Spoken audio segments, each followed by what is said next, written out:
मैं बहुत ज़्यादा थक गई हूँ, मुझसे अब मज़ीद नहीं पढ़ा जा रहा। अरीशा ने मुँह मसोड़ते हुए अपना सर अज़लान के कंधे पर रखा। इसके लम्स को महसूस करते हुए अज़लान बुरी तरह से बेचैन हुआ था। इसकी 17 साला मनकूहा के वहम गुमान में भी नहीं था कि वो अपनी इन मासूमाना हरकतों से अपने शौहर को किस हद तक बेचैन कर देती है।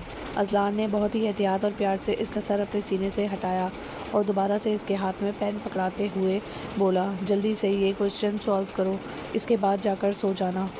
ये सुनकर अरीशा ने बुरा सा मुंह बनाया और अपनी नाक चढ़ाते हुए बोली, आप बहुत ही खड़ूस इंसान हैं, आपके सीने में दिल नाम की चीज़ ही नहीं है। अज़लान ने आंखें छोटी करके उसे घूरा, अब तुम मेरे साथ बदतमीज़ी कर रही हो, मैं तुम्हें डांटूंगा तो फिर से आंसू बहाने बैठ जाओगी और फ़ौरन से दादी के पास जाकर शिकायत लगाने के लिए भागोगी। जो कहा है खामोशी से वही करो, ये क्वेश्चन सॉल्व किए बगैर तुम यहाँ से नहीं जा सकती हो। वो दो टोक अंदाज में कहता हुआ एक बार फिर से अपने मोबाइल में मसरूफ़ हो गया था।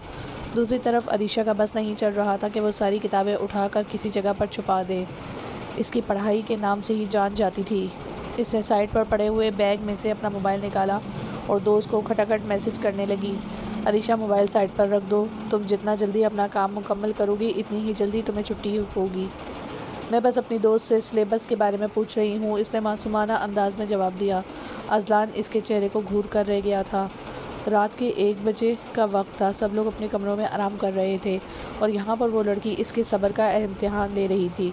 दादा जान ने 3 महीने पहले ही इन दोनों का निकाह किया था। अरीशा ने इस निकाह पर भी बहुत ज़्यादा वेवेला मचाया था क्योंकि बकौल इसके अज़लान जैसे खड़ूस शख्स के साथ इसका गुजारा मुश्किल है बहुत। यूँ तो अज़लान उसे अफ्तारी के फ़ौरन बाद ही ट्यूशन देता था, लेकिन आज वो अपनी एक मीटिंग की वजह से लेट हो गया था।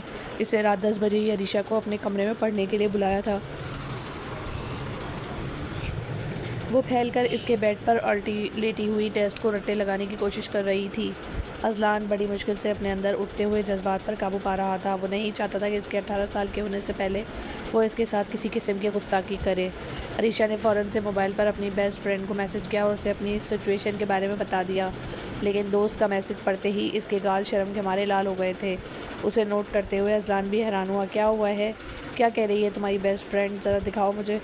अरीशा ने मोबाइल फ़ौरन से अपने पीछे छुपा दिया और तेज़ी से नफ़ी में सर हिलाते हुए बोली, नहीं, मैं आपको नहीं दिखा सकती, हमारी पर्सनल चैटिंग हो रही है। अज़लान ने उसे बुरी तरह से घूरा, मैंने तुम्हें इस दिन क्या समझाया था कि तुम मुझसे कुछ भी नहीं छुपाओगी। अरीशा ने मोबाइल बंद करके फ़ौरन से अपने बैग में डाल दिया और बेसाख्ता इसके सीने पर हाथ रखते हुए बोली, आप थोड़ा सा हौसला कर लें सरदार जी, एक तो आप फ़ौरन ही गुस्सा हो जाते हैं। वो बुरा सा मुंह बनाते हुए अपना सर झटकते हुए बोली। अज़लान बस उसे देख कर रह गया था। मैं बस जल्दी से ये क्वेश्चन कंप्लीट कर रही हूँ, ये कहकर वो अपनी कॉपी पर झुक गई थी, लेकिन बार बार आंखें तिरछी करके अज़लान को देखती। इसकी बेस्ट फ्रेंड ने उसे जो कहा था इस पर अमल करना उसे थोड़ा सा मुश्किल लग रहा था और शर्म भी आ रही थी, लेकिन दूसरी तरफ से इसका सोने का भी दिल चाह रहा था। वो बस किसी तरह से इन किताबों में से निकल कर अपने कमरे में जाना चाहती थी, इसलिए हिम्मत करते हुए उठ बैठी। अज़लान जो कि बेड ग्राउंड से टेक लगाकर बैठा हुआ था, वो सवालिया अंदाज में मोहतरमा को देखने लगा। अरीशा ने इसकी तरफ देखने की ज़हमत नहीं की थी और उसे कुछ भी सोचने समझने का मौका दिए बगैर इसकी गोद में बैठ गई थी। इसकी बेस्ट फ्रेंड ने इसको मशवरा दिया था कि अज़लान का ध्यान भटकाने के लिए इसको एक छोटी सी किस करो, वो पढ़ाई को फ़ौरन ही भूल जाएगा, लेकिन इसके बाद वो इसके साथ क्या करेगा इस बारे में पलवेशा ने उसे कुछ भी नहीं बताया था। दूसरी तरफ अज़लान इसके अपने इंतहाई नज़दीक आने पर और गोद में बैठने पर बेचैन हो गया था। क्या हुआ है, इसने नरमी से सवाल किया तो अरीशा इसके सीने पर अपनी थोड़ी टिकाकर इसके चेहरे की तरफ देखते हुए बोली, मेरा पढ़ने का बिल्कुल भी दिल नहीं कर रहा है, अभी मैं बहुत ज़्यादा थक गई हूँ और नींद भी आ रही है। वो छोटे बच्चों की तरह होठों को टेढ़ा मेढ़ा कर रही थी। अज़लान के लिए अब कंट्रोल रखना वाकई में बहुत मुश्किल हो गया था। एक तो इसकी पसंदीदा औरत इसकी दस्तरस में मौजूद होती और दूसरा वो इस औरत पर पूरा हक रखता था। जैसे ही ये ख्याल इसके जहन में आता था कि वो औरत इसके निकाह में है तो इसके जज्बात भी बेकाबू होने लगते थे। अगले ही पल इसने अरीशा की कमर पर अपने हाथ जमाया और हल्का सा इसके चेहरे पर झुक गया। वो इस सब के लिए ज़हनी तौर पर तैयार नहीं थी। वो बुरी तरह से बौखला गई, पीछे की तरफ हटने ही लगी थी कि अज़लान ने इसके हाथों को अपने हाथों की उंगलियों में फंसाकर इसकी इस कोशिश को भी नाकाम बना दिया। अब वो मुकम्मल तौर पर इसके ऊपर झुका हुआ था। अरीशा इसकी गोद से फिसल कर बेड पर जा गिरी थी और गहरे गहरे सांस ले रही थी। कभी वो शर्म से अपनी निगाहें झुका लेती थी तो कभी खौफ से अजलान के चेहरे को देखने लगती थी। ये आप क्या कर रहे हैं सरदार जी? इसने फिर से मासूमाना अंदाज में सवाल किया। आपने जो काम शुरू किया था मैं इसको तकमील तक पहुंचाना चाह रहा हूँ। वो इसके बालों में मुंह छुपाते हुए बोला। अरीशा के वजूद को हल्का सा झटका लगा था और इसके दिल की हालत भी चेंज हो गई थी। प्लीज़ ये ना करें, मुझे बेचैनी हो रही है, इससे तड़पते हुए कहा। तुम्हारी इस बेचैनी को सिर्फ मैं ही दूर कर सकता हूँ। ये कहकर इसने फिर से अरीशा को उठाकर अपनी थाइस पर बिठा दिया था। इसके दोनों हाथ अरीशा की कमर पर मौजूद थे और इसकी नज़रें बार बार भटक कर इसके होठों पर जाकर ठहर रही थी। आज वो हर हाल में ही गुस्ताखी करने का इरादा रखता था, जबकि अरीशा इसकी नज़रों से खाइफ होती दिल ही दिल में अपनी दोस्त को गालियों से नवाज रही थी, जिसकी बात मानकर इसने अपने आप को ज़ख्मी शेर के सामने फेंक दिया था। इससे पहले कि अरीशा दोबारा से अपने होठों को काटती, अजलान ने आगे बढ़कर इसके होठों को इसके दांतों से आज़ाद करवाया और इसके निचले होठ को मसलने लगा। वो नज़र मुसलसल इसके होठों पर ही जमा कर बैठा हुआ था।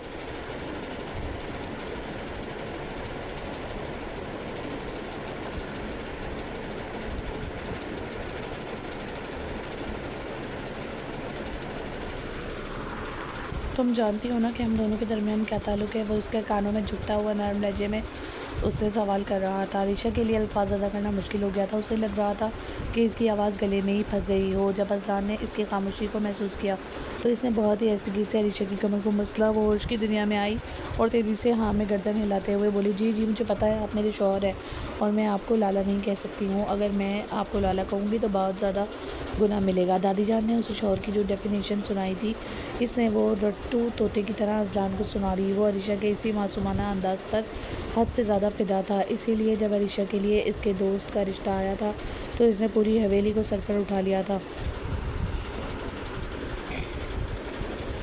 और दो टोक अंदाज में दादा जान से भी ये कहा था कि मैं इस लड़की से निकाह करूँगा और वो सिर्फ मेरी ही बीवी बनेगी। दादा जान को पहले यकीन ही नहीं आया था, क्योंकि इनको लगता था कि अरीशा इसके मिजाज की नहीं है, इसलिए वो कभी भी इससे शादी के लिए हामी नहीं भरेगा। लेकिन अपने पोते के मुँह से पसंदीदगी का इजहार सुनकर वो बहुत ज़्यादा खुश हो गए थे।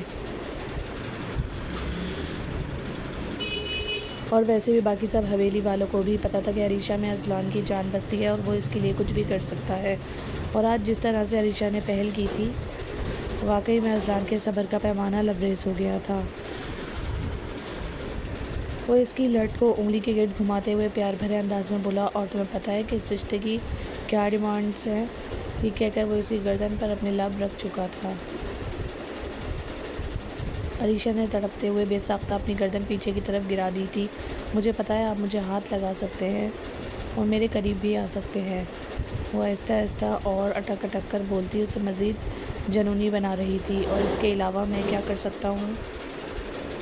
आपकी बार अजलान ने इसकी धड़कनों को अपने हाथों में लिया तो वो अपनी जगह पर उछल पड़ी और गहरा सांस लेते हुए बोली, प्लीज़ ऐसा मत करें, मुझे बहुत शर्म आ रही है। ये कहकर वो अपना चेहरा अजलान के सीने में छुपा गई थी। वो अपनी अदाओं से उसे पागल बना रही थी। अजलान ने बहुत ही प्यार से इसका चेहरा अपने सामने किया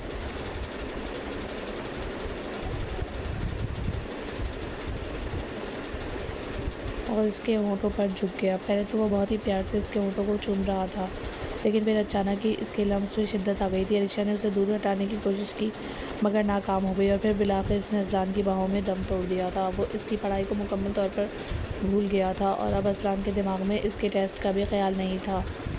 वो उसे सिर्फ इतना पता था कि जिस लड़की की उसे हद से ज़्यादा तलब है, वो लड़की इस वक्त इसकी दस्तरस में मौजूद है।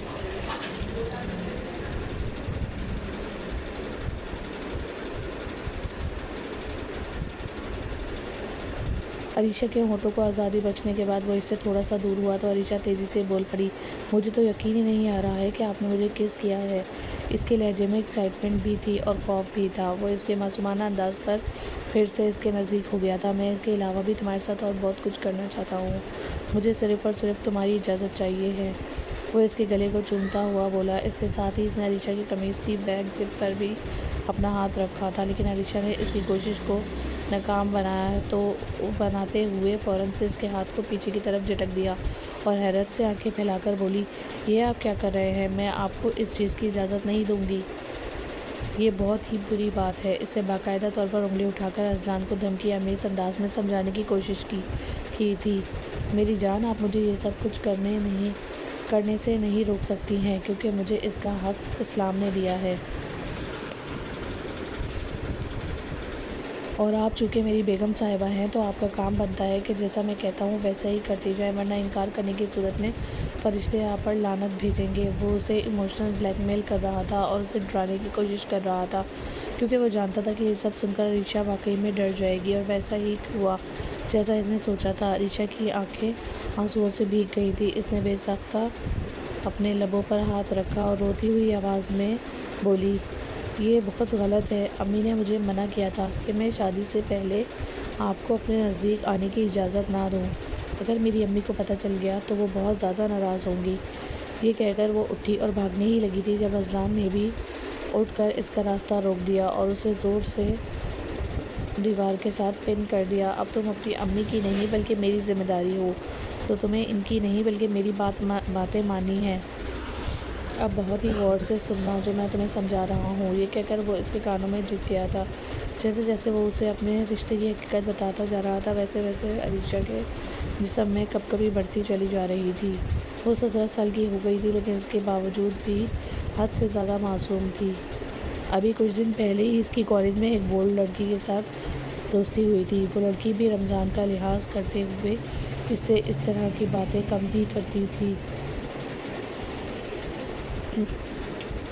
वरना अरीशा के निकाह के बारे में सुनकर और उसकी मासूमियत का अंदाज़ा लगाकर पलवेशा का पूरा इरादा था कि वो उसे रोमांस की क्लासेस दे, ताकि अरीशा साहिबा का दिमाग थोड़ा सा खुले। अजलान ने पलवेशा साहिबा के इस ख्वाब को ख्वाब ही रहने दिया और ख़ुद ही अपनी बेगम को सारी हकीकत बता दी। अरीशा के लिए अब अपनी पलकें उठाना भी मुश्किल हो रहा था। इसने बेसाख्ता अपना दुपट्टा दुरुस्त किया और अपनी धड़कनों को छुपाने लगी। इसके साथ ही वो इसकी तरफ रुख फेर कर खड़ी हो गई थी। मुझे अभी अपने कमरे में जाना है।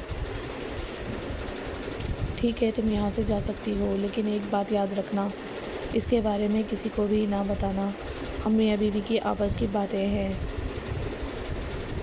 और अगर तुमने दादा जान को कुछ भी बताने की कोशिश की या मेरी शिकायत लगाने की कोशिश की तो मैं तुम्हें इसकी सज़ा दूंगा। और अगली बार सिर्फ केस पर इक्तफा नहीं करूँगा, बल्कि तुम्हें मुकम्मल तौर पर अपने अंदर छुपा लूँगा। वो मायने ख़ैज़ अंदाज में कहता है इसके गालों को छूते हुए बोला।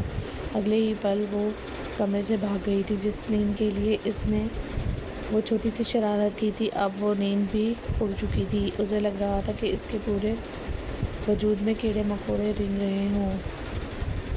वो शख्स निकाह के बाद पहली बार इसके इस कदर नज़दीक आ रहा था, और पहली बार में ही इस शख्स ने उसे वो सब कुछ बता दिया था जो वो इन 17 सालों में नहीं जान पाई थी। या मेरे अल्लाह, ये मैंने क्या कर दिया है। थोड़ी देर गुजरी तो इसके वजूद को झटका लगा और वो अपने बेड पर उठ बैठी। इसके बराबर में सोई हुई निम्रा ने इंतहाई गुस्से से उससे घूरा।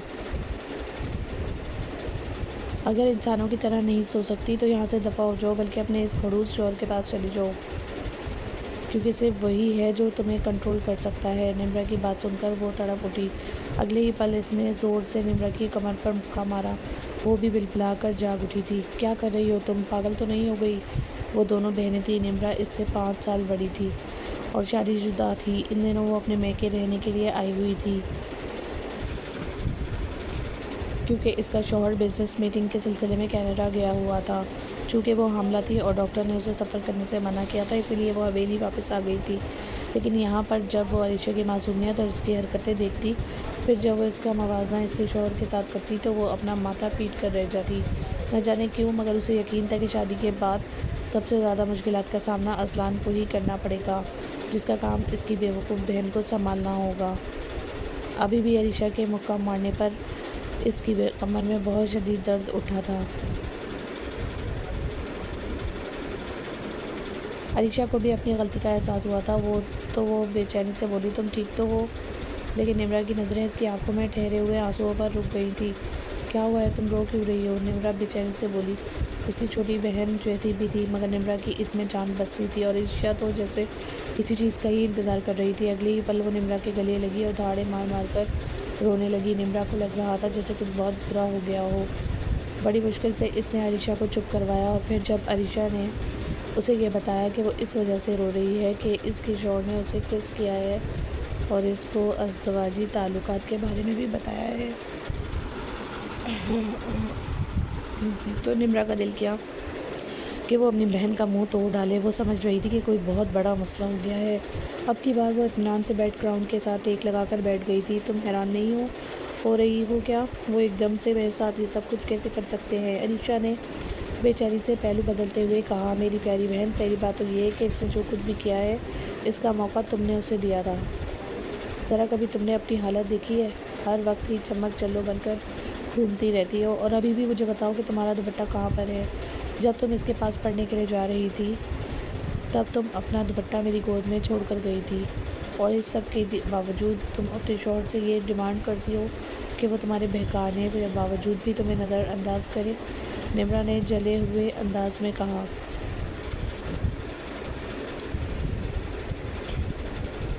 मुझे क्या पता था कि वो एकदम से इतने सीरियस हो जाएंगे। मैं तो बस ये सोच रही थी कि मेरी पढ़ाई से जान छूट जाएगी, इसी वजह से मैं इनकी गोद में जाकर बैठ गई थी।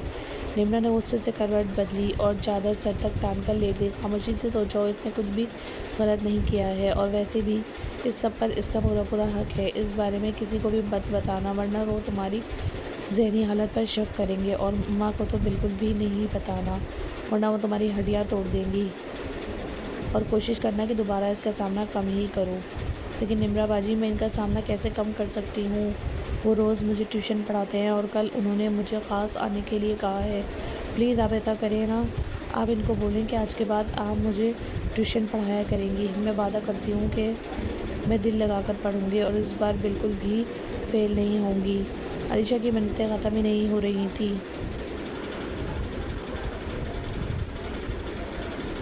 निम्रा ने एहसान करने वाले अंदाज में हाँ में गर्दन हिला दी और उसे तसल्ली दे दी कि तुम फिक्र मत करो, मैं खुद कल इससे इस बारे में बात कर लूँगी। सुबह सहरी के वक्त अलीशा नाश्ते की टेबल पर बैठी इत्मीनान से अपना खाना ख़त्म कर रही थी जब वो दुश्मन जहाँ इसके सामने आकर बैठ गया। इसकी नज़रें अलीशा के वजूद में अटकी हुई थी।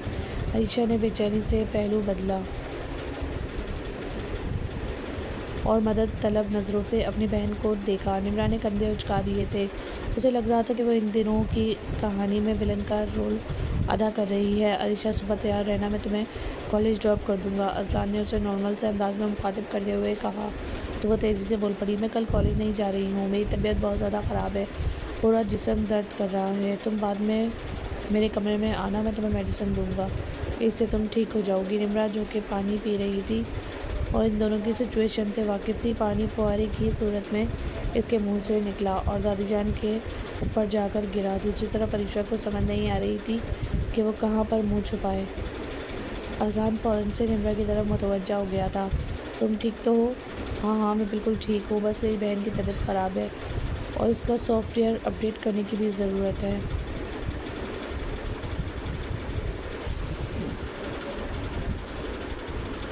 वो तिरछी नज़रों से निम्रा को देखते हुए बोली। बाकी हवेली के किसी शख्स ने अज़लान की बात की तरफ तवज्जो नहीं दी थी, क्योंकि ये तो इसका मामूल था।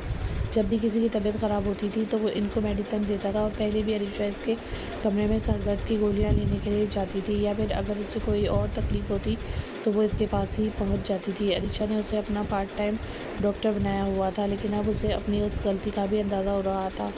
मेरे पास मेडिसिन पड़ी हुई है, मैं उसे दे दूँगी, निम्रा ने संजीदगी से अज़लान को देखते हुए कहा। और खाना खाने लगी। अलीशा थोड़ी सी पुरसुकून हो गई थी। इसकी छुट्टी की मंजूरी और दादी जान ने दे दी थी, इसीलिए अब उसे कोई टेंशन नहीं थी।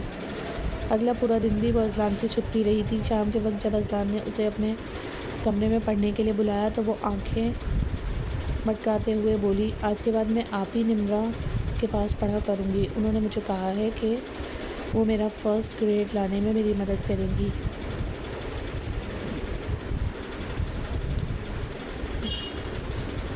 और वैसे भी आप बहुत ज़्यादा मसरूफ़ होते हैं और थक जाते हैं, मैं नहीं चाहती कि आप पर मैं बर्डन डालूं। निम्रा की बात पर पहली बार हवेली वालों ने भी इत्तेफाक किया था। दादी जान ने भी अपने पोते के कंधे को थपकते हुए कहा था, ये ठीक ही कह रही है, तुम अपने कमरे में जाकर आराम करो, फिर रात के वक्त मेरे पास आना, मुझे तुमसे कुछ चीज़ें डिस्कस करनी है।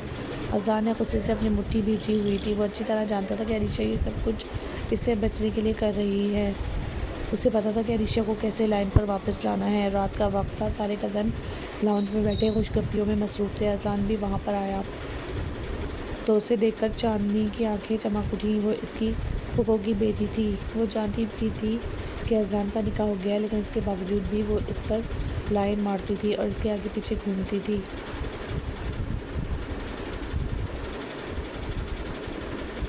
इसकी इन हरकतों से सारे ख़ानदान वाले ही तंग पड़ते थे और ईर्ष्या का तो उसे देखकर खून ही जलने लगता था। बिलाशुबा वो फ़िलहाल अपने शौहर को इसके हकूक़ देने के लिए तैयार नहीं थी, लेकिन इसका ये मतलब नहीं था कि वो अपने शौहर को किसी और के साथ बांट लेगी।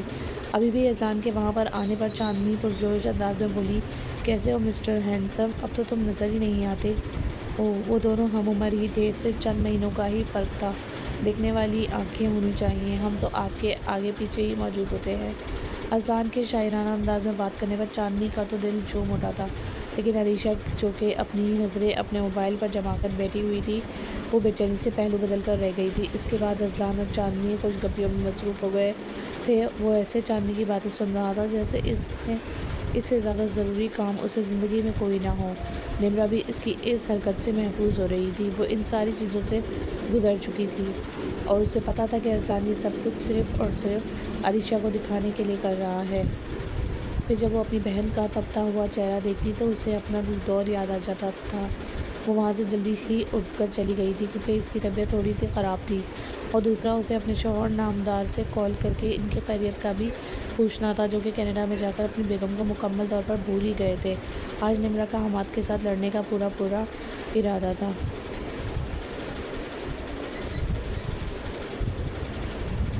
हालांकि वो जानती भी थी कि हमाद इस वक्त जिस इलाके में मौजूद है वहाँ पर सिग्नल्स की थोड़ी सी प्रॉब्लम है, और वो दोपहर में भी उसे कॉल्स कर चुका था, लेकिन वो इस वक्त मसरूफ़ थी। दूसरी तरफ अरीशा के लिए अब बर्दाश्त करना मुश्किल हो गया था, क्योंकि सब कज़नों ने बैडमिंटन खेलने का प्लान बनाया था और चांदनी ने अज़लान को भी खेलने की ऑफ़र की थी। अरीशा को लगा था कि वो मना कर देगा, लेकिन जब अज़लान ने चांदनी की बात मानी तो अरीशा का दिल किया कि वो चांदनी के बाल खींच कर इसको गंजा कर दे। क्या तुम्हारी अपने शौहर से कोई लड़ाई चल रही है? चांदनी और अज़लान लाउंज से इकट्ठे ही बाहर निकले थे। इसी वक्त शम्स हल्का सा अरीशा के कानों में झुकते हुए बोला तो वो तेज़ से पीछे की तरफ हटी और नागवारी से बोली, 1000 बार समझाया है मैंने तुम्हें, मुझसे दूर रहकर बात किया करो।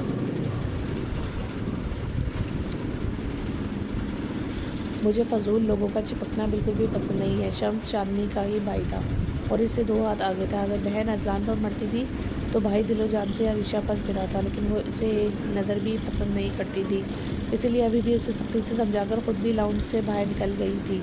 वहाँ पर चांदनी अकेले मौजूद थी। अज़लान नहीं था, वो वजह से बाहर निकल गया था। उसे चांदनी से कोई दिलचस्पी नहीं थी। वो इसके साथ हंस कर बातें भी बहुत मुश्किल से कर रहा था।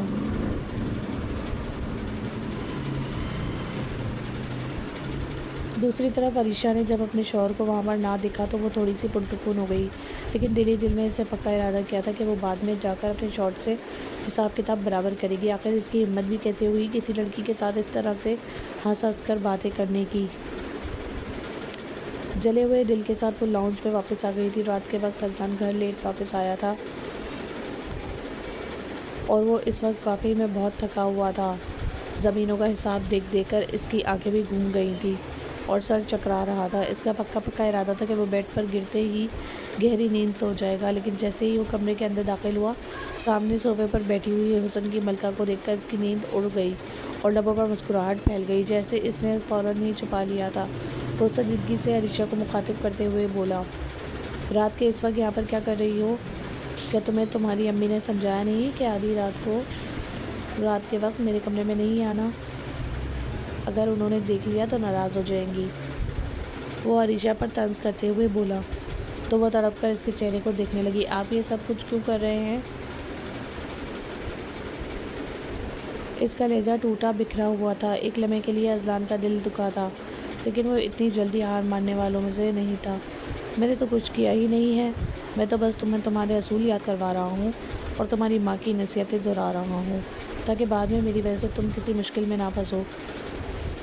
वो इसके पहलू से होकर गुजरने ही लगा था कि अरीशा इसके सामने जाकर खड़ी हो गई। मैं इस सब के बारे में बात नहीं कर रही, बल्कि इसके बारे में बात कर रही हूँ। इससे खिड़की की तरफ इशारा किया तो अज़लान हल्के फुल्के लहजे में बोला, हाँ मैं सोच रहा हूँ कि इस खिड़की का शीशा ठीक करवाऊँगा। रात के वक्त काफ़ी ठंडी हवा अंदर आती है। ये कहने की देर थी। अरीशा ने अपना चेहरा दोनों हाथों में छुपाया और छोटे बच्चों की तरह फूट कर रोने लगी। अब अजलान के वाकई में हाथ पांव फूल गए थे। चाहे कुछ भी हो जाए, वो इस लड़की को रोते हुए नहीं देख सकता था। अगर कभी अरिशा की आंखों में आंसू का एक कतरा भी आ जाता तो अजलान की जान पर बन जाती थी। क्या हुआ है मेरी जान, रो क्यों रही हो? क्या किसी ने कुछ कहा है? अजलान ने तड़प कर इसके चेहरे से हाथ हटाने चाहे, लेकिन अरिशा ने फ़ौरन से ही इसको झटक दिया। मुझसे बात ना करें, आप मुझसे दूर ही रहें। मैं आपसे नाराज़ हूँ और अब मैं कभी भी आपसे बात नहीं करूँगी। ये कहकर वो कमरे से निकलने ही लगी थी कि अजलान ने इसके पेट में अपना बाजू डालकर उसे फिर से अपनी जानिब खींच लिया। मेरी जान, कहाँ पर जा रही हो? अब तो जब तक मुझे बताओगी नहीं, तब तक मैं तुम्हें यहाँ से एक इंच भी नहीं हिलने दूँगा। मुझे बताओ कि क्यों रो रही हो? अरिशा ने अपने चेहरे से हाथ हटाया और उसे देखकर गुस्से से बोली, क्योंकि मुझे आप इंतहाई जहर लग रहे हैं। मैं तो तुम्हें हमेशा से ही जहर लगता हूँ। मैं तुम्हें प्यारा कब लगता था? वो फिर से मुंह बनाते हुए सर झुकाकर मायूस अंदाज में बोला था। अरिशा ने ज़ोर से इसके पाँव मारा तो वो दर्द से बिलबिला उठा। मेरे सामने ड्रामे करना बंद करें। आप अच्छे तरीके से जानते हैं कि मैं किस बारे में बात कर रही हूँ। आपको पता भी है कि मुझे वो औरत इंतहाई जहर लगती है, फिर भी आप इसके साथ बातें कर रहे थे और इसके साथ बैडमिंटन भी खेल रहे थे। मुझे बताएं कि आखिर मुझ में ऐसी कौन सी कमी है जो आपको मुझे छोड़कर उसे देखने की नौबत पड़ी? वो एकदम से फिर से जज्बाती हो गई थी। अजलान ने संजीदगी से इसके हाथों को अपने हाथों में कैद किया और उसे अपने करीब करते हुए बोला, मैं तो बस तुम्हें तंग कर रहा था, वरना तुम जानती हो कि मैं इस औरत से किस कदर नफरत करता हूँ।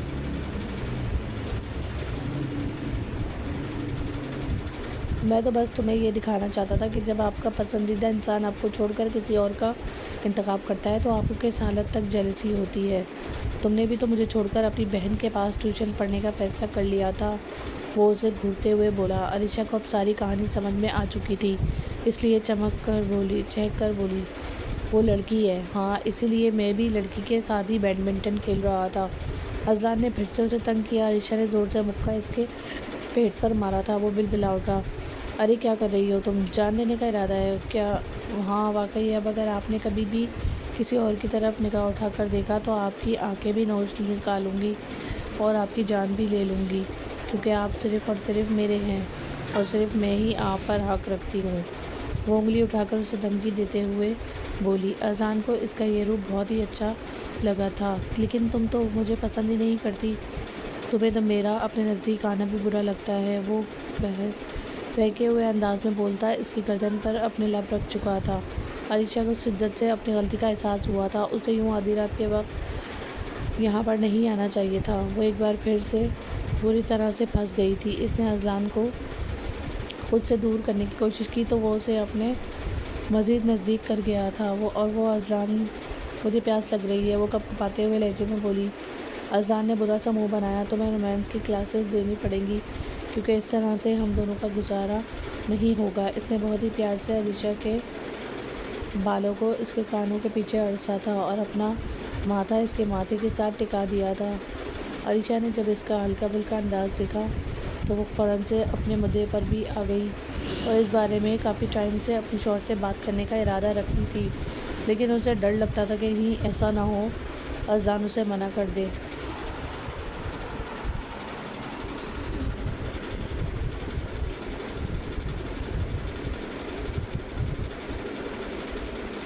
आज चूँकि वो खुशगवार मूड में था और मुकम्मल तौर पर इसके काबू में था, इसलिए अरिशा ने फैसला किया कि वो इस मौके का फ़ायदा उठाएगी। इसने अजलान के कॉलर को दुरुस्त किया और उसे हल्का सा सोफे पर धक्का दिया। अजलान इसके इस अंदाज पर फिर से मुस्कुरा दिया था। अब कौन सी बात मनवाने का इरादा है बेगम साहिबा, क्योंकि इतना तो आपको पता चल गया है कि आप मुझे बहका कर मुझसे कुछ भी मनवा सकती हैं। अजलान ने यह कहकर इसकी शर्ट को हल्का सा इसके कंधे से नीचे टिकाया और वहाँ पर मौजूद तिल को अपनी उंगली से मसलने लगा। अरिशा ने बेचैनी से सिसकियाँ भरी और इसके सीने पर अपने दोनों हाथ मजबूती से रखते हुए बोली, मुझे आपसे अपनी दोस्त के घर जाने की परमिशन लेनी थी। सिर्फ़ और सिर्फ एक रात मुझे इसके साथ इसके घर रुकने की इजाज़त दे दें। वादा करती हूँ कि इसके बाद आपसे कुछ भी नहीं कहूँगी। आप जैसा कहेंगे मैं वैसा ही करूँगी। आपका कोई भी हुक्म नहीं टालूँगी। वो एकदम से ही नॉन स्टॉप शुरू हो गई थी। अजान के माथे पर लातादात बल पड़ गए। वो सीधा होकर उठ बैठा और संजीदा लहजे में बोला, ये भूल जाओ तुम तुम्हारी इस बेवकूफ़ दोस्त के पास। मैं तुम्हें एक सेकंड के लिए भी नहीं भेजूँगा। रात गुजारना तो बहुत ही दूर की बात है, और वैसे भी मैं इन लोगों को नहीं जानता हूँ। तुम्हारे मामले में मैं किसी पर भी भरोसा नहीं कर सकता हूँ। आप ऐसी बातें क्यों कर रहे हैं? अब मैं छोटी बच्ची नहीं रही, मैं बड़ी हो गई हूँ। ये कहकर अरीशा ने इसकी गर्दन में अपनी बाजू डाली और हल्का सा इसके चेहरे पर झुकी अपनी बात मनवाने के लिए। आज वो किसी भी हद तक जा सकती थी। अरीशा ने बहुत ही नरमी से अपने होंठ इसके लबों पर रखे। तो मुझे मजबूर नहीं कर सकती हो मेरी जान, वो मजबूत लहजे में बोला। तो वो झंझला कर रह गई थी। आप जब मेरे पास आते हैं तो मैं मदहोश हो जाती हूँ। आप मदहोश क्यों नहीं होते? और मुझे बाद में सब कुछ भूल भी जाता है, लेकिन आपको हर बात याद रहती है। ऐसा क्यों होता है? क्योंकि मैं मजबूत असाब का मालिक हूँ मेरी जान। ये कहकर इसने प्यार से अरीशा के गालों को छुआ और फैसला के अंदाज में बोला, तुम कहीं भी नहीं जा रही हो। अगर आपने मुझे वहाँ पर जाने की इजाज़त नहीं दी तो मैं कभी भी आपसे बात नहीं करूँगी। कभी कभार तो मुझे लगता है कि मैं आपकी बीवी नहीं बल्कि आपकी मुलाजमा हूँ, जिसे आप अपनी मर्ज़ी से डील करते हैं। मुझे मेरी कोई अपनी पसंद ही नहीं है। मेरा सिर्फ़ और सिर्फ एक ही काम है, आपकी बात मानना और आपके हुक्म की तामील करना। अब अरीशा के पास एक आखिरी हथियार बचा था और वो थे इसके आंसू। इसने फिर से अपनी आंखों को आंसुओं से भर लिया। अज़लान ने अपने आप को बेबस होता हुआ महसूस किया था। ठीक है, तुम्हें इजाज़त दे रहा हूँ, लेकिन तुम रात वहाँ पर नहीं रुकोगी। बर्थडे पार्टी से वापस आ जाओगी, चाहे लेट ही वापस क्यों ना हो।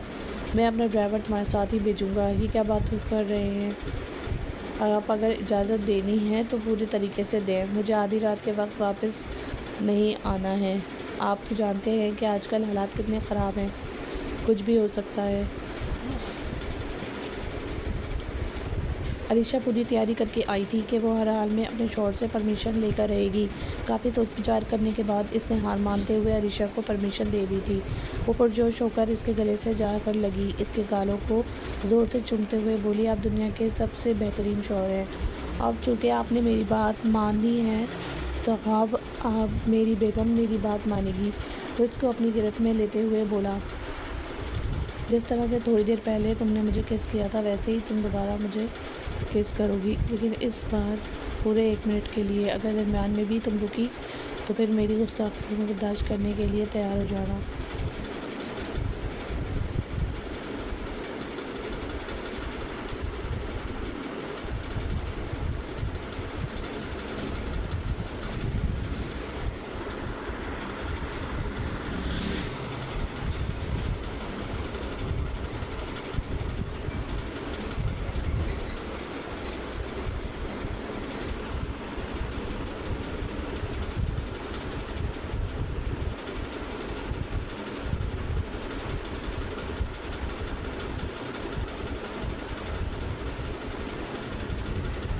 अब तो मैंने पक्का इरादा कर लिया है, जैसे ही रमज़ान ख़त्म होगा तो मैं रुखसत करके अपने पास ले आऊँगा, क्योंकि अब मेरा तुम्हारे बगैर मज़ीद गुजारा नहीं है। अरीशा इसके सामने बिखरे हुए उलिये में बैठी हुई थी। सच तो ये था कि अब अरीशा का भी इसकी कुर्बत के बगैर गुजारा मुमकिन नहीं था, क्योंकि इसे इस शख्स की हद से ज़्यादा आदत हो गई थी और इसके लम्स की भी लत लग गई थी। लेकिन अब भी मैं रुखसती नहीं करूँगी, मैं बहुत छोटी हूँ। वो ज़िद करते हुए बोली, इस चीज़ की तुम फिक्र मत करो, तुम्हारे दिमाग को मैं बहुत अच्छी तरीके से जवान करूँगा, तुम्हारा सारी चीज़ें समझा दूँगा, बस तुम अपने आप को ज़हनी तौर पर तैयार कर लेना। ये कहकर इसने प्यार से अरीशा के गालों को थपका और फ्रेश होने के लिए वॉशरूम में चला गया। थोड़ी देर के बाद अरीशा भी इसके कमरे से निकल गई थी और डरते डरते अपने चारों तरफ देख रही थी, कहीं ऐसा ना हो हवेली का कोई फर्द उसे देख ले।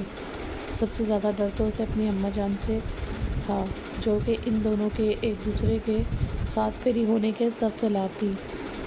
दरअसल कशमाला बेगम का कहना था कि जब तक इन दोनों की रुखसती नहीं होती है तब तक इनकी बेटी अज़लान से दूर रहे तो ही अच्छा है। वो पुराने जहन की मालिक थी।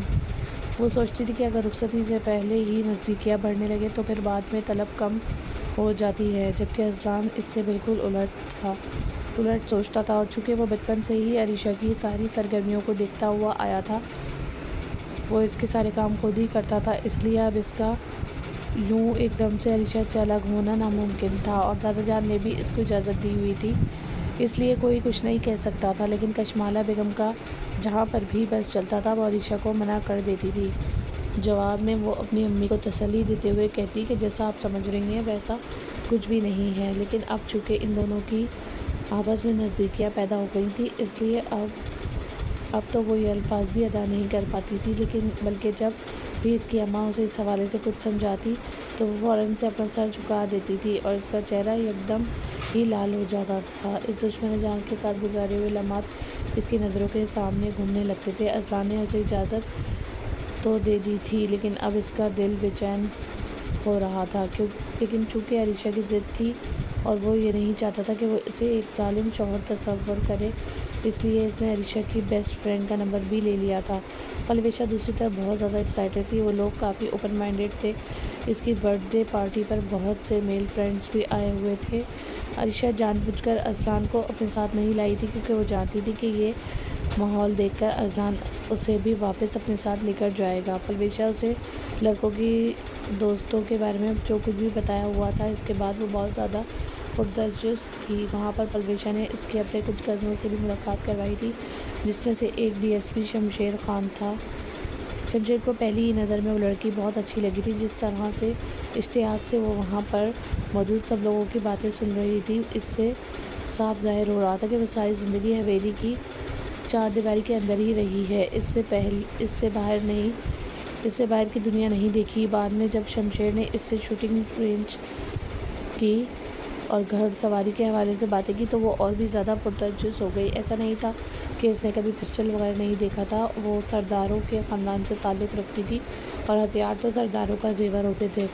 बस औरतों को इन चीज़ों के करीब जाने की इजाज़त नहीं थी। सरदार औरतों को बहुत नाजुक समझते थे और इनको इसी हिसाब से ही ट्रीट करते थे। और दूसरी सबसे बड़ी बात ये थी कि वो अपनी औरतों को दुनिया की नज़रों से छुपा कर रखते थे। वो नहीं चाहते थे कि किसी गैर मर्द की नज़र इनकी औरत पर पड़े। अभी भी अज़लान ने उसे सिर्फ इस वजह से इजाज़त दी थी क्योंकि परवेशा और अरीशा दोनों ने ही उसे बताया था कि वो सिर्फ गर्ल्स की पार्टी होगी, वहाँ पर कोई भी मेल नहीं होगा। अरीशा ने मज़ीद उसे बताया था कि परवेशा के 3 भाई हैं और वो तीनों ही बाहर मुल्क में होते हैं। वो अपनी मामा के साथ हवेली में रहती है और इसके अलावा इसकी दादा जान होती हैं। इससे हर तरह से अज़लान की तसल्ली की थी और अज़लान ने भी इस पर यकीन कर लिया था, क्योंकि अरीशा ने कभी भी इस मामले में उसे झूठ नहीं बोला था। उधर पहुंचकर अरीशा को सब कुछ बहुत अच्छा लग रहा था। सबसे बढ़कर ये कि उसे शमशेर की ज़ात बहुत इंटरेस्टिंग लग रही थी। फिर जब शमशेर ने उसे कहा कि वो अपने साथ गोल्फ क्लब में लेकर जा सकता है, वहाँ पर वो लोग घुड़सवारी कर सकते हैं और इसके अलावा आर्चरी का भी ऑप्शन मौजूद है। अरीशा ने ज़ोर शोर से हाँ में गर्दन हिला दी थी। परवेशा ने भी इसकी हाँ में मिलाई थी। शमशेर का मकसद सिर्फ और सिर्फ इस लड़की के साथ थोड़ा सा वक्त गुजारना था। उसे हुस्न बहुत जल्दी अपनी तरफ मुतवज्जह करता था और जब उसे कोई चीज़ पसंद आती थी तो इसके दिल में उसे हासिल करने की जस्तजू पैदा हो जाती थी। जब तक वो इसको हासिल नहीं कर लेता था तब तक इसके बेकरार दिल को करार नहीं मिलता था। वो इतना तो जानता था कि वो इस औरत को मुकम्मल तौर पर हासिल नहीं कर सकता था, लेकिन अगर वो उसे आधी अधूरी भी मिल जाती तब भी कोई मसला नहीं था। रात के वक्त जल्दी परवेशा ने अरीशा को कमरे में भिजवा दिया था। इसके बाद वो शमशेर की तरफ मुतवज्जा हुई और गुस्से से दांत पीसते हुए बोली, क्या आपको इस बात का अंदाज़ा नहीं है कि वो शादीशुदा है और इसका शौहर एक बहुत बड़ा सरदार है? अगर उसे आपकी इन हरकतों के बारे में पता चल गया तो वो आपको जान से मार डालेगा। परवेशा मेरी जान, इसमें तुम्हारा ही फ़ायदा है। ज़रा सोचो, जब वो अपनी बीवी को बेवफाई करते हुए पकड़ेगा तो वो अपनी बीवी को ज़िंदगी से बेदखल करने में 1 सेकंड भी नहीं लगाएगा, और जब वो इससे अलग हो जाएगी तो तुम्हारे पास मौका होगा कि तुम इससे निकाह कर लो। तुम इस शख्स से शादी कर लेना और मैं इस लड़की को इस्तेमाल करके अपना मकसद पूरा कर लूँगा। शमशेर ने क़बासत का इज़हार करते हुए कहा। परवेशा बेचैन से अपना पहलू बदल कर रह गई थी। इसको इतना तो पता था कि शमशेर एक घटिया इंसान है, लेकिन उसे अंदाज़ा नहीं था कि वो इस कदर गिरा हुआ निकलेगा। जहाँ तक अज़लान का सवाल था तो हाँ, ये बात सच थी, परवेशा उसे पसंद करती थी। इस वक्त से नहीं जब वो अरीशा से मिली थी, बल्कि इससे भी पहले तक, जो कि अज़लान कामयाब बिज़नेस टाइकून और इन्फ्लुएंसर्स भी था। इसलिए इसकी सोशल मीडिया अकाउंट्स पर अकाउंट्स भी थे और वो काफ़ी फेमस था। पलवेशा उसे सोशल मीडिया पर फॉलो करती आई थी, मगर जब इसने अपना कॉलेज चेंज किया और वहाँ पर इस शख्स की बेवकूफ़ मंगेतर के साथ मुलाकात हुई तो इसका दिल बहुत बुरी तरह से टूटा था। इसने अपना मुवाज़ना अरीशा के साथ किया था और उसे अपनी ज़ात हर लिहाज में अरीशा से बेहतर लगी थी। वो एक समझदार और अक्लमंद लड़की थी, जबकि अरीशा को किसी चीज़ की कोई समझ ही नहीं थी। और दूसरी बड़ी बात ये थी कि वो ख़ुद को अरीशा से ज़्यादा खूबसूरत समझती थी, लेकिन वो अगर अज़लान की नज़रों से देखती तो अज़लान के लिए किसी औरत की कोई वैल्यू ही नहीं थी सिवाय अरीशा के। शमशेर की बातों पर सोचती हुई वो कमरे में वापस आ गई थी और फिर उसे इस बात में कोई भी बुराई नज़र नहीं आई थी। दूसरी तरफ अरीशा जब अगले दिन घर वापस आई तो वो बहुत ज़्यादा पुरजोश थी। वो निम्रा को हर चीज़ के बारे में बता रही थी। निम्रा इसकी बातें सुनकर मुकम्मल तौर पर चुप हो गई थी। क्या तुमने इस बारे में अपने शौहर को बताया? नहीं यार, तुम पागल तो नहीं हो गई हो? अगर उससे बताऊंगी तो वो मुझे कभी परमिशन ही नहीं देंगे, और वैसे भी सिर्फ एक ही दिन की बात तो है। जाऊंगी, एंजॉय करूंगी, वापस आ जाऊंगी। जब मेरा शौक़ पूरा हो जाएगा तो मेरे दिल को भी करार मिल जाएगा। इसने बाद में पलवेशा से रब्ता किया तो उसे पता चला कि शमशेर किसी इंपॉर्टेंट काम में मसरूफ़ हो गया है। अब वो ईद के बाद ही इन्हें घुमाने के लिए लेकर जाएगा। 27वां रोज़ा शुरू हो गया था, इसी वजह से वो भी पुरसुकून थी कि उसे ज़्यादा इंतज़ार नहीं करना पड़ेगा। दूसरी तरफ अज़लान आजकल इसकी खिलखिलाहटों को बहुत अच्छी तरीके से नोट कर रहा था। वो अकेले ही खुश रहती थी और हर वक्त मोबाइल में मसरूफ़ रहती थी। जब से वो अपनी दोस्त की बर्थडे से आई थी तब से वो बहुत ज़्यादा चेंज हो गई थी। अज़लान ने उसे 2-3 बार पूछने की कोशिश की, लेकिन वो हर बार ही उसे टाल जाती और कभी काम का बहाना करके वहाँ से साइड पर हो जाती थी, क्योंकि एक और भी मसला था कि वो इस शख्स की आंखों में आंखें डालकर झूठ नहीं बोल सकती थी। चांद रात इसका पलवेशा के साथ शॉपिंग पर जाने का इरादा था, लेकिन अज़लान ने मना कर दिया और उसे अपने साथ शॉपिंग पर ले आया। पूरा वक्त वो मुँह फुलाकर ही घूमती रही थी। ऐसा क्या हो गया है कि तुम्हें अब मुझसे भी ज़्यादा वो लड़की अच्छी लगने लगी है? अज़लान ने जब महसूस किया तो पूछे बगैर ना रह सका। ऐसी बात नहीं है, बस वो मेरी बेस्ट फ्रेंड है और आप जानते हैं कि वो बहुत अच्छी है। वो मुझे बिल्कुल अपनी छोटी बहनों की तरह ट्रीट करती है और हर चीज़ में मुझे गाइड करती है। बच के रहना बेगम साहिबा, क्योंकि लोग जैसे नज़र आते हैं वैसे नहीं होते हैं, और ये भी तो हो सकता है कि वो तुमसे तुम्हारी कोई चीज़ चाहती हो और इसी वजह से ही वो तुम्हारे साथ अच्छी बन रही हो, वरना आजकल के दौर में कोई भी किसी के साथ बगैर मतलब के नहीं होता है। अज़लान ने बड़ा होने के नाते उसे समझाना चाहा तो वो नाक से मक्खी उड़ाती लापरवाही से बोली, एक तो आप छोटी छोटी बात पर हर किसी पर ही शक करने बैठ जाते हैं। वो मेरी बेस्ट फ्रेंड है और मैं उसे बहुत अच्छे तरीके से जानती हूँ। इसने जल्द ही शॉपिंग मुकम्मल कर ली थी। अज़लान ने बाद में उसे गजरे भी लेकर दिए थे। वो दोनों वापसी पर रोड पर वॉक कर रहे थे। अरीशा के दिमाग में अभी तक वो घुड़सवारी और घूमना फिरना चल रहा था। थोड़ी देर के बाद वो ठहर कर बोली, क्या आप मुझे कभी अपने साथ घुड़सवारी पर लेकर जा सकते हैं? हाँ, मुझे कोई मसला नहीं है। इस्तेबल में ढेर सारे घोड़े मौजूद हैं, तुम मेरे साथ चलना। जिस घोड़े पर हाथ रखोगी इसी पर ही घुड़सवारी करवाऊँगा। अज़लान के जवाब पर वो दंग रह गई थी। इसके वजूद को हल्का सा झटका लगा था और वो अपनी जगह पर रुक गई थी। अरे क्या हो गया है, कहीं डर तो नहीं लग रहा? अज़लान मजाक में बोला तो वो खाली नज़रों से उसे देखकर नफ़ी में सर हिलाने लगी, क्योंकि बहुत सी चीज़ें ऐसी थी जो इसने खुद से ही फ़र्ज़ कर ली थी। इन चीज़ों पर इसने कभी अज़लान से इजाज़त नहीं ली थी। वो खुद से ही सोच ली थी कि अज़लान उसे परमिशन नहीं देगा, जबकि अज़लान का माइंडसेट ऐसा बिल्कुल भी नहीं था। वो इसकी हर ख्वाहिश को पूरा करना चाहता था, लेकिन इसके साथ साथ इसकी ये डिमांड होती थी कि वो सिर्फ़ और सिर्फ इसी के साथ ही जाए। वो जानता था कि जिस तरह से वो अपनी बेगम की हिफाजत कर सकता है, इस तरह से कोई भी इसका ख्याल नहीं रख सकता। अरीशा, मैं तुमसे पूछ रहा हूँ, क्या हो गया है? जब काफ़ी देर तक वो खामोश खड़ी रही तो वो इसके करीब जाकर बोला, क्या आप मुझे शूटिंग रेंज पर भी लेकर जा सकते हैं? अरीशा ने फिर से नरम लहजे में सवाल किया था। जाहिर सी बात है, तुम मुझे जहाँ भी कहोगी मैं तुम्हें अपने साथ लेकर जाऊँगा, और अगर तुम दुनिया के आखिरी कोने का भी बोलोगी तो मैं वहाँ भी लेकर जाऊँगा। मुझे कोई मसला नहीं है, तुम जानती हो कि मैं तुम्हारी कोई बात नहीं टाल सकता हूँ। ये कहकर इसने प्यार से अरीशा के बालों को इसके कानों के पीछे अड़सा था। वो बिल्कुल खामोश हो गई थी। उसे शिद्दत से अपनी गलती का एहसास हो रहा था और उसे अब शमशेर के साथ जाना बुरा भी लग रहा था। इसके दिमाग में अज़लान का विलन वाला जो खाका बना हुआ था वो भी ख़त्म हो गया था। रात को जब वो दोनों घर वापस आए तो अरीशा सब कज़नों को अपनी लाई हुई चीज़ें और मेहंदी दिखा रही थी। सब लोग ही इसके किस्मत पर रश कर रहे थे। निम्रा ने जब अपनी बहन का खूबसूरत चमकता हुआ चेहरा देखा तो दिल ही दिल में इसके लिए दुआएं मांगी। कशमाला बेगम भी अपनी बेटी के हवाले से बहुत ज़्यादा मुतमईन थी। नहीं, इन्हें यकीन था कि अज़लान कभी भी इनकी बेटी की आंख में आंसू नहीं आने देगा। रात के वक्त जब अरीशा ने अपना मोबाइल उठाया तो वहाँ पर इसकी सहेली की हज़ारों के हिसाब से कॉल्स लगी हुई थी। इसे जैसे ही कॉल मिलाई तो पलवेशा ने फ़ौरन ही अटेंड कर ली। यार अरीशा, मैं तुम्हें ये कह रही थी कि अगर पॉसिबल हो तो क्या तुम ईद के तीसरे दिन हमारे घर आ सकती हो? मैंने तुम्हारे लिए ख़ास तौर पर दावत रख पाई है और इसमें शमशेर भी आ रहा है। पलवेशा ने शमशेर के नाम पर अच्छा खासा जोर डाला था।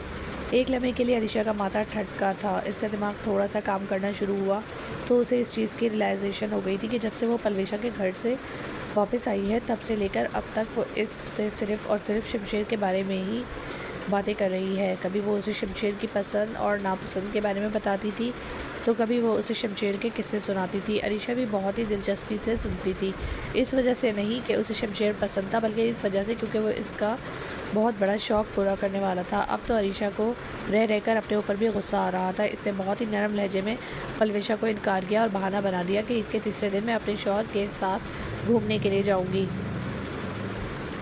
अगले ही पल पलवेशा ने गुस्से से कॉल काट दी थी। बाद में अरीशा ने ये सारा सीन निम्रा को जाकर बताया तो वो कंधे उचकाते हुए नॉर्मल से अंदाज में बोली, क्या अभी तक तुम्हें इस चीज़ की समझ नहीं आ रही है कि वो तुम्हारी मुखलिस दोस्त नहीं है? ईद का पहला दिन था।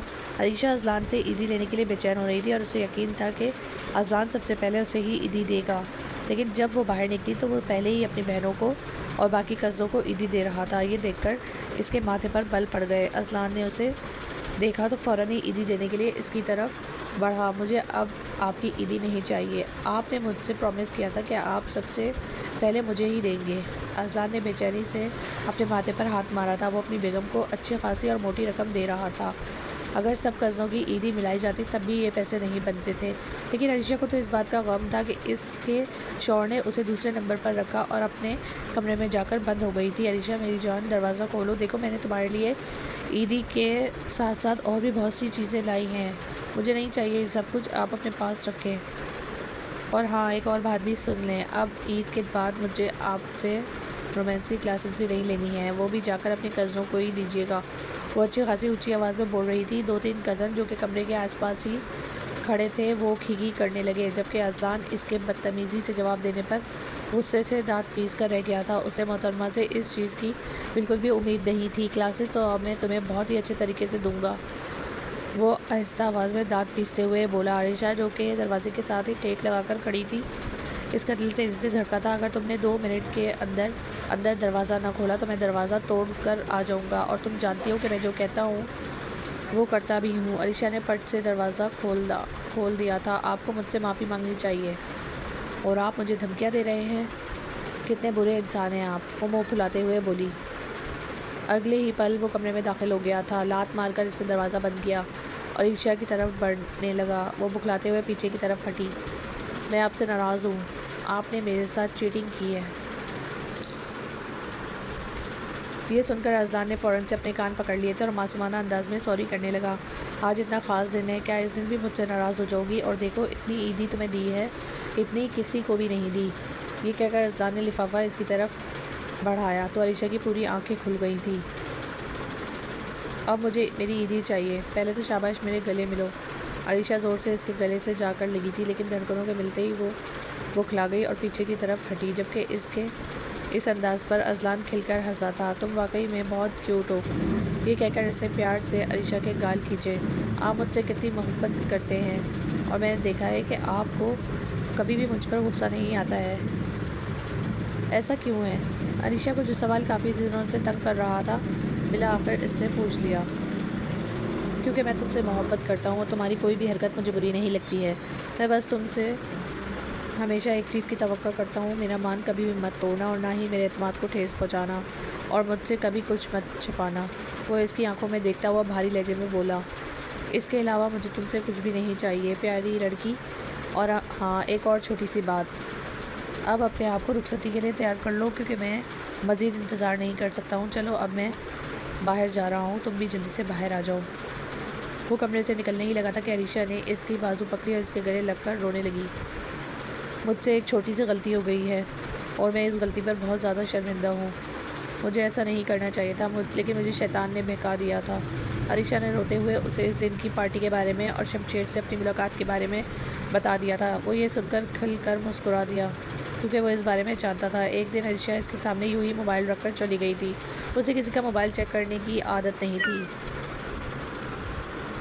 लेकिन अरीशा की मशकूक हरकतों की वजह से वो मजबूर हो गया था। पलवीशा के साथ इसकी होने वाली चीटिंग को पढ़कर उसे गुस्सा तो बहुत आया था और उसे दुख भी पहुंचा था, मगर वो इतना जल्दी रिएक्ट नहीं करना चाहता था। वो देखना चाहता था क्या वो लड़की वाकई में जज्बात में आकर उसे धोखा देगी या अपने ऊपर कंट्रोल करेगी। और दूसरा, उसे अपनी गलती का भी एहसास हो गया था कि उसे अरीशा पर हर चीज़ के मामले में पाबंदी नहीं लगानी चाहिए।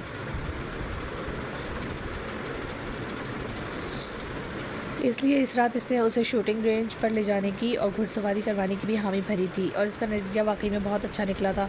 अजलान ने प्यार से इसके माथे को चूमा।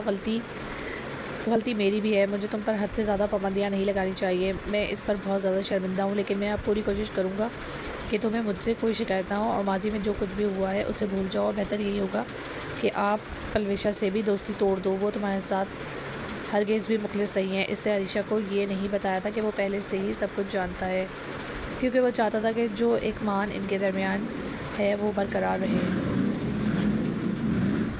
अरीशा अजलान से पहले से भी ज़्यादा मोहब्बत करने लगी थी और इसकी इज्जत करने लगी थी। इससे पलवेशा का नंबर भी ब्लॉक कर दिया था। दूसरी तरफ पलवेशा को शिकार अपने हाथों से निकलता हुआ देखकर बहुत गुस्सा आया था, मगर वो कुछ भी नहीं कर सकती थी। शमशेर को अजलान ने नौकरी से निकलवाने की धमकी दी थी। वो डर कर पीछे हट गया था। तकरीबन 15 दिनों के बाद अरीशा और अजलान की रुखसती हो गई थी। इन दोनों में अजलान ने उसे रोमांस की सारी क्लासेस दी थी और अब वो वाकई में प्रो हो गई थी। बाज़ औक़ात अजलान भी कंग रह जाता था। सबसे बढ़कर अरीशा इसकी हमसफ़र बनने पर अपने अल्लाह की बहुत ज़्यादा शुक्रगुजार थी। अगर आप लोगों को नावल पसंद आया हो तो प्लीज़ लाइक करिएगा, सब्सक्राइब करें चैनल को। अल्लाह हाफ़िज़।